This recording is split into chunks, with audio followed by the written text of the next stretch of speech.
One of my favorite quotes is that in life, pain is inevitable, but suffering is optional. And I love this because it turns our concepts of pain and suffering on their head a little bit. Oftentimes we conflate the two. Suffering is the word to represent your feelings about your pain. The suffering is like the mental anguish. The pain could be physical or mental or emotional pain. And the reason suffering comes about is the lack of acceptance of the pain. I know this sounds crazy. Stick with me here. So another quote that I heard recently was that pain times resistance equals suffering. This is a very Eastern philosophy sort of thing, and I don't intend to butcher it here, but basically, when you resist the fact that pain is happening to you, you're going to increase your suffering. When we push back against the things that hurt or are uncomfortable, we create more feelings of discomfort, of different flavors of discomfort that exist in our minds about the pain, and we compound the pain. Like, yeah, I'm already feeling shitty that I stubbed my toe, but now I'm angry that I stubbed my toe. Now I'm embarrassed that I stubbed my toe. Now I'm frustrated I'm going to be late. Now, so you're adding things on top of that. And in some ways, that's a natural way that our mind deals with the existence of pain, because we are evolved to push against it, to resist it, to not feel pain, because pain is usually an indicator that something is going wrong, that something is unsafe or unhealthy for us. Like when you touch a hot stove and it hurts, that's a really important signal to your body. Don't touch the hot stove, you're damaging your skin.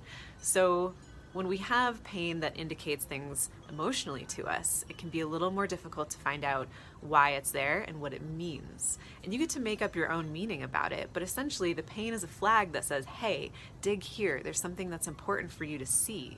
So for example, if you are treated poorly by your partner and you're experiencing pain because of that, some hurt feelings, that could be an indicator, hey, maybe this person isn't safe for you, or hey, maybe you have some unexpressed needs or opinions or feelings that you need to say and to be held space for those things. So am I not being true to myself, perhaps? It's not blame for the other person, but rather that I'm not being true to my own truth. I'm not standing in my truth in a way that would be more healthy or positive for me to do so. So if you relate this to relationship pain in other ways, so let's say you're looking at a breakup. You are experiencing a breakup and it hurts. It really hurts. To say that suffering is optional doesn't mean that you can just choose not to feel bad about it. These things really hurt. Our hearts are actually breaking, but it's the way that you reframe the pain, the story you tell yourself about the meaning of that pain. So if you have your heart broken and it really hurts, breakups across the board, not a good time. But if you start saying things like, I can't believe I'm feeling this suffering, this pain. This shouldn't be happening. I want this to stop happening. I don't deserve this to happen to me. I'm angry that it's happening. That's an emotion about the pain, right? And so if you can relax into the pain, even though it hurts, that means actually leaning into it a little bit. This is a practice of acceptance. If you can accept that the pain is happening, yeah, this hurts. It's okay that this hurts. It's completely natural that this hurts. This pain is part of a journey of my life, the story of my life. Things that I don't expect now will come from this pain. I can choose how I respond to this pain. Now we're getting into some empowerment, right? The pain isn't just like your entire world. It doesn't need to consume you. It doesn't need to ruin everything else in your life.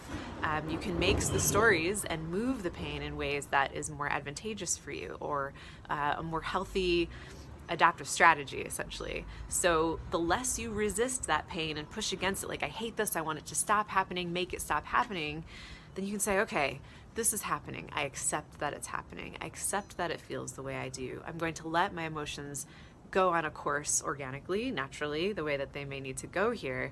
And then you're now in the flow of the universe, essentially. You are going with what's going on and happening to you. Doesn't mean you need to accept bad treatment. It doesn't mean that you need to pretend to have no feelings about things that are genuinely hurtful or painful, like in breakups or when someone says something insulting to you. But it means that you can guide it in certain ways. You can respond to it in ways that are healthier for you and maybe better for the big picture in your life. So when you separate the experience of pain and suffering, you introduce the observer.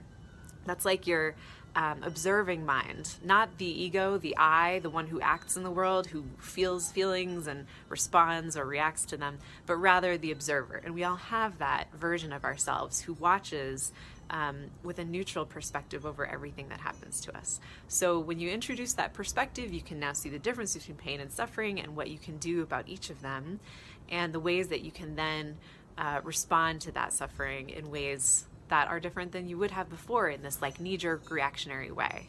So this awareness is another level, and it takes a lot of practice, but it's so worth it, especially in very triggering situations that happen a lot in romantic relationships.